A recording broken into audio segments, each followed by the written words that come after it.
डर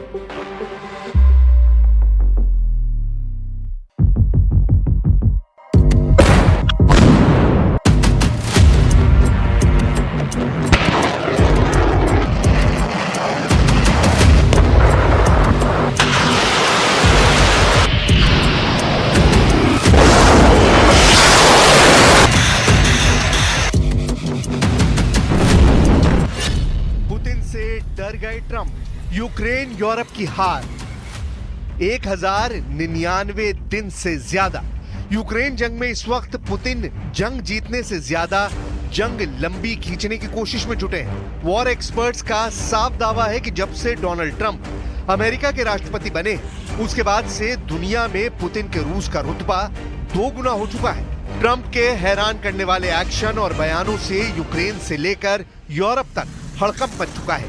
ऐसा लग रहा है कि इस वक्त पुतिन की तरफ से डोनाल्ड ट्रंप यूरोप और यूक्रेन को ब्लैकमेल कर रहे हैं। अमेरिका के अंदर और बाहर दोनों तरफ लोग कहने लगे हैं कि ट्रंप की सरकार एक गैंगस्टर सरकार बन चुकी है जो पुतिन के लिए काम कर रही है।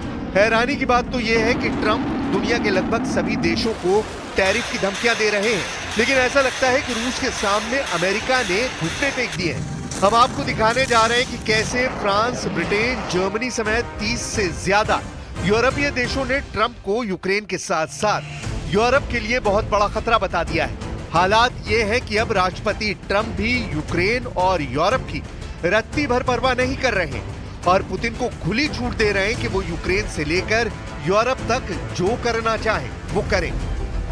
इस वक्त हालात ये है कि यूक्रेन बॉर्डर से लेकर रूस से सटे नेटो देशों के बॉर्डर पर पुतिन की रूसी सेना बेखौफ हमले कर रही है, जबकि दूसरी तरफ पुतिन अपने टॉप कमांडरों के साथ मिलकर ऐसे वॉर प्लान बना रहे हैं जिसका टारगेट यूक्रेन नहीं बल्कि नेटो और यूरोपीय देश होने जा रहे हैं। हालात ये है कि जर्मनी के म्यूनिख से लेकर फ्रांस के पेरिस तक ये मंथन और चिंतन हो चुका है कि पुतिन के रूस को कैसे रोका जाए, क्योंकि जिस अमेरिका के भरोसे पर नेटो और यूरोपीय देश जंग में यूक्रेन की मदद कर रहे हैं वो अब घबराए हुए हैं कि अगर अमेरिका पूरी तरह से रूस के पाले में चला गया तो फिर नेटो और यूरोपीय देशों को रूस से कौन बचाएगा।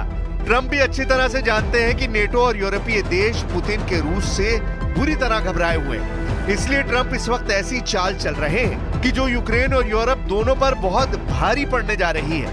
हम आपको दिखाते हैं कि बाल्टिक देश लातविया की विदेश मंत्री बेबा ब्रेस क्यों कह रही हैं कि ट्रंप ने अमेरिका को कमजोर कर दिया है और रूस को सुपर पावर बना दिया है।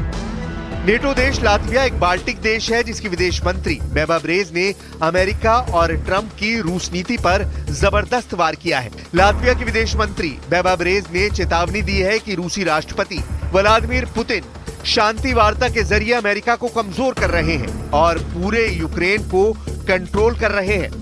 लातविया की विदेश मंत्री ने चेतावनी देते हुए अमेरिका और ट्रंप को आगाह करने की कोशिश की है कि शांति समझौते की आड़ में पुतिन के लक्ष्यों को पूरा नहीं होने देना चाहिए, वरना यूक्रेन के बाद यूरोप पर बहुत बड़ा खतरा पैदा हो जाएगा। बेबा ब्रेस ने ऐसे वक्त में ये चेतावनी दी है जब कुछ दिन पहले ही फ्रांसीसी राष्ट्रपति इमैनुअल मैक्रोन व्हाइट हाउस में ट्रंप से मिले थे, जहां दोनों के बीच मीडिया के सामने गंभीर मतभेद दिखाई दिए थे। हम आपको बता दें कि पुतिन से वफादारी दिखाने की वजह से नेटो और यूरोपीय देशों में जबरदस्त खलबली मची हुई है। 30 से अधिक यूरोपीय देशों के नेताओं ने ये माना है कि ट्रंप की वजह से रूस मजबूत हो रहा है और यूरोप पर रूसी खतरा बढ़ चुका है।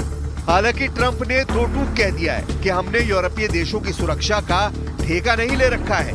यूरोपीय संघ हमेशा अमेरिकी हितों के खिलाफ काम करते हैं। European Union's been, it was formed in order to screw the United States. I mean, let's be honest. The European Union was formed in order to screw the United States. That's the purpose of it. And they've done a good job of it, but now I'm president. What will happen if these countries or the EU retaliate? They can't. I mean, they can try, but they can't. पिछले एक हफ्ते में राष्ट्रपति Trump ने जिस तरह की बयानबाजी की है उसे देखकर और सुनकर ऐसा लगता है कि ट्रंप के शरीर और दिमाग में पुतिन की आत्मा प्रवेश कर गई है।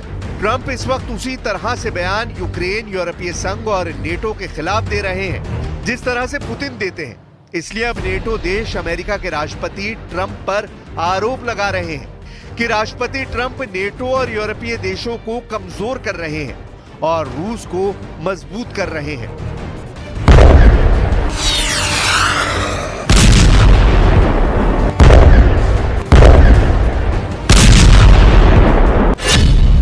फ्रांस, जर्मनी, ब्रिटेन का ऐलान, नहीं रुकेगी यूक्रेन जंग। इमैनुअल मैक्रोन, राष्ट्रपति फ्रांस। यूक्रेन युद्ध पर ट्रंप की शांति वार्ता के तरीकों ने चिंताएं बढ़ाई हैं। राष्ट्रपति ट्रंप यूक्रेन और यूरोप की स्वतंत्रता को खतरे में नहीं डाल सकते। कीर स्टारमर, प्रधानमंत्री ब्रिटेन, ट्रंप की शांति वार्ता मंजूर नहीं, यूरोपीय नेताओं की आपातकालीन बैठक बुलाई जाए। शांति वार्ता से यूरोपीय नेताओं को बाहर करने के अमेरिकी प्रयासों से झटका लगा है। अलेक्जेंडर स्टब, राष्ट्रपति फिनलैंड, यूरोप के बिना यूक्रेन युद्ध शांति वार्ता ट्रंप कैसे कर सकते हैं? अब यूरोप को एकजुट होकर काम करने की जरूरत है। If there's an iota or an inkling of understanding that Putin wins this peace, then the United States will have lost. So I think we need to fight this to the bitter end and find a peace in which Europe, Ukraine and the United States win.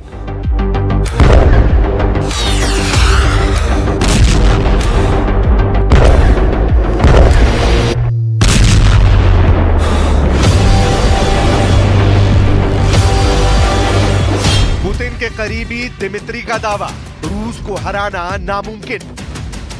Putin के बेहद करीबी और रूस के पूर्व राष्ट्रपति Dmitry Medvedev का दावा है कि भले ही ट्रंप और पुतिन के बीच युद्ध विराम को लेकर लंबी बातचीत हुई हो, लेकिन इससे रूस के मिशन और मकसद पर कोई असर नहीं पड़ेगा।